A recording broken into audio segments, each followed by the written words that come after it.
안희정 충남지사에 대한 미투 폭로 이후 더불어민주당은 성폭력에 대한 무관용 원칙을 발표했죠. 그런데 당내에서 성폭력 피해가 발생했는데도 선거철이라며 그냥 사과를 받고 끝낼 것을 피해자에게 종용했다고 합니다. 이지수 기자가 취재했습니다. 더불어민주당 모 의원의 지역 사무실에서 일하던 20대 여성 당직자가 2년 전 당 관계자에게 성추행을 당했다고 SNS에 폭로했습니다. 회식이 끝난 뒤 갑자기 강제로 껴안았다는 겁니다. 다음 날 사무실에 피해 사실을 알렸지만 아무런 조치가 없었고 1년 뒤인 지난해 의원 보좌관인 같은 사람에게 또 추행을 당했다는 설명입니다. 밥을 먹고 나오면서 저를 다시 이제 껴안는 거죠. 그래서 오빠가 너 좀 안으면 안 되냐. 초등학생 딸이 있는 사람이거든요. 그래서 저한테는 거의 아빠뻘인데. 지난 4월 이 여성은 가해 남성이 충남 천안시의원 후보로 공천된 사실을 알고 민주당에 문제를 제기했습니다.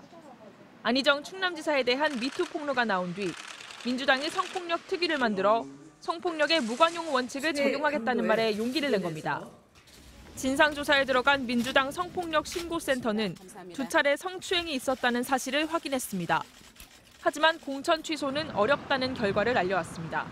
조사를 담당하던 당직자는 피해자에게 전화를 걸어 선거철이니 사과받고 끝내는 게 좋겠다고 말했다고 합니다. 근데 어쨌든 선거철이라서 그런 거긴 하지만 그래도 어쨌든 사과를 받는 게 더 깔끔하지 않겠어? 가해자로 지목된 시의원 후보는 성추행에 대한 기억이 없거나 사실이 아니라고 주장했습니다. 제가 이렇게 등 돌리고 있는 게 있어서 제가 깜짝 놀래킨 건 맞아요. 그렇죠.